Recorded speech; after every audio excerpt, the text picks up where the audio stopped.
আসসালামু আলাইকুম। কি অবস্থা সবার? কেমন আছেন? অনেকদিন পরে আসছি। আমি একটা ভিডিওর অনেকদিন ধরেই ভাবতেছিলাম যে বানাবো করে। এইটা হচ্ছে গিয়ে প্রফেশনাল সিভি কিভাবে বানানো যায় without prior experience.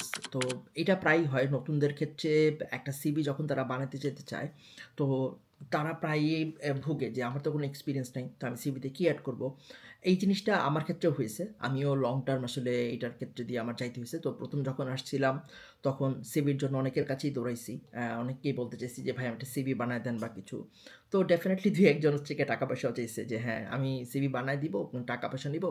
It's not a problem যে তারা সিভি বানায় দিবে, তার বিনিময়ে কিছু টাকা নিবে। এটা নিয়ে কোনো প্রবলেম নাই। But the thing is that আমি এক্সপ্লেনেশন পাবো না। হয় কি যে আপনি যখন একটা সিভি বানাবেন জবের জন্য ট্রাই করতে থাকবেন। আপনার সিভি একদম পারফেক্ট সিভি বলে কোনো কিছু আপনাকে ধরায় দিবে বা আপনার সিভিটাকে পারফেক্টলি বানায় দিবে। এইটা খুবই রেয়ার। হয় না বেসিক্যালি এবং সিভি কন্টিনিউয়াসলি আপডেটেশন এর মধ্যে একটা রাখতে হয়। আপগ্রেডেশন এর প্রায়ই যাবে। আ এই ক্ষেত্রে তখন আপনার মধ্যে একটা কনফিউশন আসবে, মানে কনফিউশন ক্রিয়েট করবে। মনে হবে যে, "না, আমার সিভিটা তো ভালো না, এনাফ হয় নাই। আমি তো একটা ডিফারেন্ট জবের জন্য এপ্লাই করব।"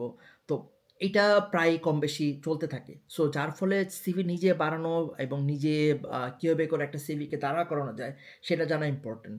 তো আমি আজকে কিছু জিনিস বলব আমার নিজের এক্সপেরিয়েন্স থেকে। So let's begin. আমি আপনাদেরকে বলি কি ইম্পোর্টেন্ট। সিভি বানানোর ক্ষেত্রে একটা সামারি খুব ইম্পোর্টেন্ট। সিভির ফার্স্টেই থাকবে যে আপনি কি করছেন, আপনার কি অভিজ্ঞতা আছে বা আপনি কোন টাইপের স্টুডেন্ট। যেহেতু আপনি এইটা আমরা উইথআউট একটা এক্সপেরিয়েন্স বানানোর চেষ্টা করতেছি। তো সেখানে আপনার ফিল্ড অফ স্টাডি থাকতে পারে, মেনশন থাকতে পারে। একটা মানে ছোট্ট একটা গল্প টাইপের, সামারি টাইপের থাকবে। সেখানে আপনার প্যাশন বা ক্যারিয়ার গোল থাকতে পারে বা আপনি কি টেবিলে নিয়ে আসতেছেন। অর্থাৎ আপনার কি এক্সপেরিয়েন্স অলরেডি আছে। Which sides you have like strong sides, এটা আপনি দেখাইতে পারেন। সাথে আপনি মানে কি খুঁজতেছেন একদম খুব স্পেসিফিকভাবে এটাও আপনি বলতে পারেন। বাট এখানে একটু ভেগ রাখা ভালো যেহেতু আপনি একদম নিউ একটা জব খোঁজার জায়গাতে আছেন। সো ডেফিনিটলি আমি এখানে বলব যে কাইন্ড অফ বলতে পারেন যে আপনি এখানে একটা স্টুডেন্ট এই ইউনিভার্সিটিতে পড়তেছেন এবং আপনার স্ট্রং এরিয়া এই জায়গাটাতে এবং আপনি খুঁজতেছেন এই কাজগুলোতে। অলরেডি আপনি এই বিষয়গুলো কিছুটা জানেন। একদম খুব শর্টকাটে খুব একটা সামারি। এরপর মেনশন করতে পারেন আপনার এডুকেশন। ফর অ্যান এক্সাম্পল আপনার কোন ডিগ্রিতে পড়তেছেন। অর্থাৎ আপনি যদি ব্যাচেলর করেন ফাইন্যান্সে বা অ্যাকাউন্টিং এ, কম্পিউটার সায়েন্সে বা আইটিতে হোয়াটএভার ইট ইস এইটা। ইউনিভার্সিটি নেম, ডেটস, নরমাল জিনিস। বাট মোস্টলি হচ্ছে গিয়ে ২ টা জিনিস খুব ইম্পোর্টেন্ট। একটা হচ্ছে গিয়ে কোর্স ওয়ার্ক। আপনার একদম রিলেভেন্ট যে কোর্স ওয়ার্ক গুলো আছে সেইগুলা নট জেনারেলাইজড যে কোর্স ওয়ার্ক থাকে যেগুলো খুবই ইম্পোর্টেন্ট যেটা মেনশন না করলেই না। ডেফিনিটলি সেটা আপনি মেনশন করবেন। আর জিপিএ এর ব্যাপারে অনেকে দ্বিধাদ্বন্দ্বে থাকেন জিপিএ এড করবেন নাকি? জিপিএ শুধুমাত্র তখন এড করবেন যখন আপনার জিপিএ খুবই ভালো। তখনই শুধু এড করবেন। এটা আমার পার্সোনাল রিকমেন্ডেশন। আর সাথে স্কলারশিপ বা কোনো এক্সচেঞ্জ প্রোগ্রামে যদি যেয়ে থাকেন, সেইটা আপনি আলাদা করে দেখাতে পারেন। বাট যদি মনে করেন যে আপনার আ এডুকেশনের সাথে সেটা ইম্পোর্টেন্ট রিলেভেন্ট বা কোর্স ওয়ার্ক এর সাথে কোনো কিছু কোনোভাবে relevant, maybe you can apply there. অনেকের প্রশ্ন থাকে স্কিলস এর ক্ষেত্রে কি করব? তো স্কিলস এর ক্ষেত্রে আপনি ২ ভাবে লিখতে পারেন। সবাই হচ্ছে গিয়ে একটা হার্ড স্কিল বলে, একটা হচ্ছে সফট স্কিল বলে। তো আমার কাছে মনে হয় যে সফট স্কিল বা হার্ড স্কিল এই ২ টা ওয়ার্ড ১ম এ ইউজ না করে আপনি দিতে পারেন হচ্ছে গিয়ে হার্ড স্কিলকে বলতে পারেন টেকনিক্যাল স্কিল। আর সফট স্কিলকে বলতে পারেন হচ্ছে ইন্টারপার্সনাল স্কিল। তো এরকম যখন আপনি চেঞ্জ করবেন, আপনার যখন ওয়ার্ডিংটা একটু চেঞ্জ হবে, ইট লুকস রিয়ালি ডিফারেন্ট। আপনি একটু শোকেস করতে পারবেন that you know something, you little bit different from like other people. So this is something আমি মনে করি যে ইম্পোর্টেন্ট। আর কি হার্ড স্কিল বা সফট স্কিল দিতে পারেন? আ আপনার হার্ড স্কিলের মধ্যে যেমন অফকোর্স এক্সেল এভাবে করে উল্লেখ করা ভালো যে এমএস অফিস উল্লেখ না করে যদি আপনি মাইক্রোসফট এক্সেল দিয়ে তারপর হচ্ছে slash word slash PowerPoint এরকম করে দেন। আমি আপনাদের একটা এখানে লেখা দেখবেন হয়তোবা এরকম করে দিবেন। তারপরে এসএপি যদি জানেন but it's tough to know SAP কারণ এটা একটা এন্টারপ্রাইজ প্রোগ্রাম। সো এইটা আপনি হয়তো পারবেন না। তারপরে এসকিউএল, পাইথন যার মতো করে।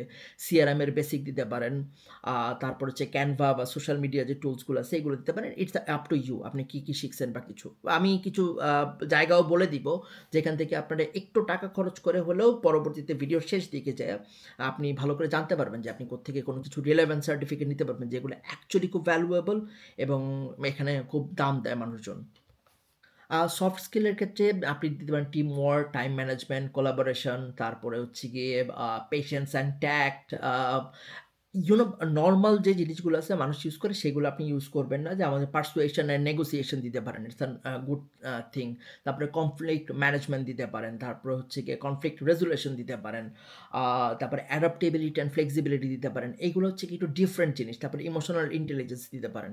আ এই জিনিসগুলা বা রিসার্চ স্কিল এই ক্ষেত্রে ওগুলো যদি দেন তাহলে সফট স্কিলটা দেখতে খুব সুন্দর লাগে। বাট যদি নরমালি দেখেন time management, critical thinking, adaptability, communication এগুলো খুব নরমাল বাট মানে খুবই randomly used বাট এর আপনি যদি অল্টারনেটিভ কিছু খুঁজতে পারেন এবং খুঁজে পান তো that will be very nice for you I believe. আর it looks and sounds different as well. আর ল্যাঙ্গুয়েজ যেগুলো জানা আছে ডেফিনেটলি আপনি ল্যাঙ্গুয়েজগুলো দিবেন এবং ল্যাঙ্গুয়েজের ক্ষেত্রে ডেফিনেটলি A1, B1 ঠিক এক্সাক্টলি ল্যাঙ্গুয়েজের C1 এরকম করে দিবেন বা নেটিভ এরকম কিছু দিবেন। আরেকটা ভালো জায়গা হচ্ছে গিয়ে প্রজেক্ট দেওয়া। ইউনিভার্সিটিতে বিভিন্ন আমরা প্রজেক্ট কাজ করি। যেমন মার্কেট এন্ট্রি রিসার্চ প্রজেক্ট এরকম করে কিছু যদি থাকে সেখানে লিখতে পারেন। একটা এক্সাম্পল। এখানে আপনি দিতে পারেন এরকম যে worked in a team of 4 to analyse the project potential market for a Finnish tech startup in Poland or something, prepared a 20 slide presentations and delivered findings to the class. Such kind of thing is really important. আমি try করবো হচ্ছে গিয়ে আপনাদেরকে কিভাবে দেওয়া যায় একটা example দেওয়ার জন্য। হয়তোবা আপনি স্ক্রিনে দেখতে পারবেন এটা। ভলান্টিয়ারিং আর এক্সট্রা কারিকুলার্স দিতে পারেন। এর ক্ষেত্রে আপনারা যেটা করতে পারেন, যেহেতু ইউরোপের ক্ষেত্রে ইএসএন অর্থাৎ ইউরোপিয়ান স্টুডেন্টস নেটওয়ার্ক যেটা বলে, ইএসএন এর আন্ডারে অনেক প্রোগ্রাম থাকে। এটা আপনি ইউনিভার্সিটির বিভিন্ন ক্লাবিংস বা ডিনস অফিস থেকে জানতে পারবেন। রিলেভেন্ট কিছু সেক্টর থাকে ইউনিভার্সিটি, সেখানে যেয়ে আপনি খোঁজ নিতে পারবেন। এগুলো প্রচণ্ড ইম্পর্টেন্ট। আমি নিজে একটা করছিলাম হচ্ছে আইজ্যাকে ছিলাম। আমি একটা ফর্মাল মেম্বার হিসেবে ছিলাম ১ বছর। তো আমি আমার আর্লি ডেজে যত ইন্টারভিউ ডাক পেতাম বা কিছু তারা প্রত্যেকে আমাকে আইস্যাক নিয়ে জিজ্ঞেস করতো যে what did you learn from Isaac, আইস্যাকে এর মূলনীতি কি। আর আইস্যাক ছিল একটা গ্লোবাল অর্গানাইজেশন, সো আমার জন্য খুব ভালো ছিল। তো এই জিনিসগুলো ডেফিনেটলি ক্লাবিং আছে, সো ডেফিনেটলি এই জিনিসগুলোকে আপনি যদি ফলো আপ করতে পারেন, আপনি ইউনিভার্সিটি আপনাকে কী অফার করতেছে আপনি যদি পান, তাইলে আমার কাছে মনে হয় যে আপনার সিভিতে একদম অ্যাজ আ লাইক ফ্রেশার হিসেবে খুব ভালো একটা এক্সপিরিয়েন্স অ্যাড করতে পারবেন এবং আপনি যদি একটু নিজেও ঘাটাঘাটি করেন তখন দেখবেন যে এই ইউরোপিয়ানরা এটা কী পরিমাণের ভ্যালু দিয়ে থাকে।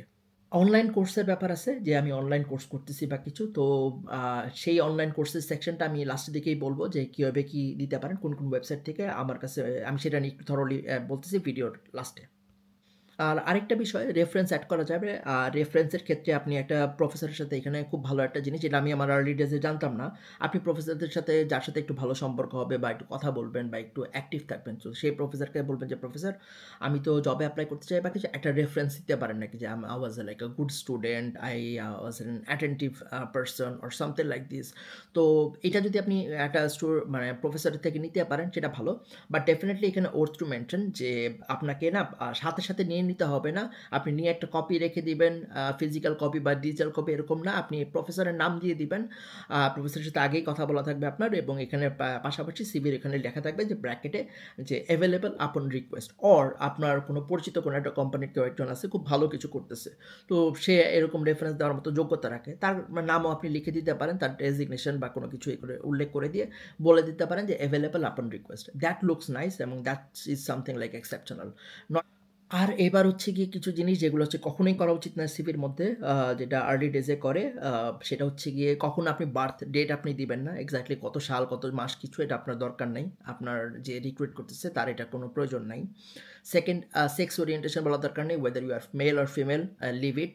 আ আপ কোনো কী হবি আপনার কাছে আছে বা কিছু এটাও আপনার জানা দরকার নেই। কারণ আপনার হবি যদি না রিলেভেন্ট হয়, যেমন ফটোগ্রাফি কোনো কিছু করতে গেলে then add the photography, editing things এইটা আপনি হয়তোবা এড করতে পারেন যদি আপনার হবি হয়ে থাকে। আর লাস্ট হচ্ছে গিয়ে ধরেন আরেকটা জিনিস, অনেক কিওয়ার্ড ইউজ করবেন। এটা কিওয়ার্ডটা হচ্ছে কি খুব জেনারেস অ্যামাউন্টের হবে বাট এমন না যে জাস্ট জোর করে ইউজ করা, এটা ইউজ করবেন না। ডেফিনিটলি এই ক্ষেত্রে আপনি যেটা করতে পারবেন আপনার জব ডিসক্রিপশন যে আপনি যে জবগুলো খুঁজতেছেন LinkedIn ফর অ্যান এক্সাম্পল। তো LinkedIn এ আপনি যে জবগুলো খুঁজতেছেন সেখানে বিভিন্ন লাইন পাবেন। যে তাদের রেসপন্সিবিলিটিস তারা কি খুঁজতেছে অ্যাজ আ রেসপন্সিবিলিটি। এইখান থেকেই আপনি আপনার প্রয়োজনীয় লাইন পাইতে পারেন। আপনি এছাড়াও আরেকটা জিনিস হইতে পারে যে আপনার ক্ষেত্রে এই লাইনগুলোকে আপনি একটু প্যারাফ্রেজ করতে পারেন। তো যার ফলে কি আপনি আপনার সিভি কন্টিনিউয়াস ইমপ্রুভমেন্টের মধ্যে রাখতে পারেন এবং অল্প ধীরে পড়তে আপনার সিভি একদম খুবই সুন্দর হবে। আ তো দিন শেষে আমি কেমনে বুঝবো যে আমার সিভিটা দারুণ হইছে? যে আমার সিভিটা দেখে আ আমার নিজের ভালো লাগতেছে এবং আমার কাছে মনে হচ্ছে না এটা কম্পিটিটিভ একটা সিভি। জাস্ট সিভি দাঁড়া করানোর মতো একটা কনট্যাক্ট কার্ডের মতো একটা সিভি হবে যে একদম ব্ল্যান্ড একটা সিভি কিছু থাকবে না কিছু। আ এইটা যতক্ষণ পর্যন্ত আপনার না মনে হবে যে হ্যাঁ, আমার সিভিটা আমার কাছে একদম জোস লাগতেছে, একদম perfect. It looks professional, it's giving and like আমি যা খুঁজতেছিলাম, আমি যেরকম একটা সিভি দেখে ইমপ্রেস হব সেরকম একটা সিভি যতক্ষণ না দ্বারা হবে ততক্ষণ মনে করবেন যে সিভি আপনার দ্বারা হয় নাই। Then you can go for the feedbacks from your like interpersonal peoples or something whatever it is. So সেখান থেকে আপনি দেখতে পারেন। এই ক্রেডিবল সার্টিফিকেটগুলা পাইতে পারেন। কি জায়গায় ইউজ করতে পারেন। Coursera ইউজ করবেন না। Coursera আ মানে আ Coursera মানে Coursera র সার্টিফিকেটগুলো তেমন একটা নিবেন না। নট ইউজ করবেন না। নিবেন না বাট নিতে পারেন হচ্ছে edX থেকে। edX ইস a নাইস এখান থেকে সার্টিফিকেট পাওয়া যায়। আর সার্টিফিকেট কেন Coursera, Udemy এই ২ টা একটু না করতেছি। কারণ Coursera, Udemy তে আপনার সার্টিফিকেট টাকা দিলেই পাওয়া যাচ্ছে বা কিছু। So it doesn't matter. আর LinkedIn ও ওরকম কোনো কিছু না। আ ওপেন ক্লাসরুমস এ যাইতে পারেন। ওপেন ক্লাসরুমস ইস অ্যানাদার গুড ওয়ান। এই যে এখানে হচ্ছে গিয়ে ইউরোপিয়ান ইনস্টিটিউশনস, IBM, Microsoft এরা হচ্ছে পার্টনার এবং এখানে সার্টিফিকেট পাওয়া যায় উইথ মেম্বারশিপ আ মেন্টরশিপস অ্যান্ড হচ্ছে গিয়ে প্রজেক্টস এর থ্রুতে। ফ্রি সার্টিফিকেটের মধ্যে আরেকটা হচ্ছে গিয়ে হার্ভার্ড অনলাইন তারপর বা স্ট্যানফোর্ড অনলাইন বা MIT ওপেন কোর্সওয়্যার। এখানে সার্টিফিকেট নাই বাট আপনি ডেফিনিটলি মেনশন করতে পারেন যে আপনি এই জিনিসগুলো শিখছেন এবং সেখান থেকে আপনি আপনার সিভিতে যা শিখছেন সেখান থেকে ২-১ টা জিনিস আপনি ইউজ করতে পারেন। অলরেডি আপনার সিভি ওয়ার্ডিং এর জন্য রিচ হয়ে গেল। সো হ্যাঁ, এগুলাই ছিল আমার কাছে আপাতত। আমি কিছু জিনিস মিস করতেও পারি বা নাও মিস করতে পারি। সো আপনারা জানাবেন যে আর কি বা দরকার একটা সুন্দর সিভি দাঁড়া করাইতে এবং এন্ট্রি লেভেলের সিভির জন্য আম কমেন্টে মেনশন করতে পারেন। কি আপনাদের মনে হয় যে আমি মিস করছি বা কি এড করা যেতে পারে আরো কিছু।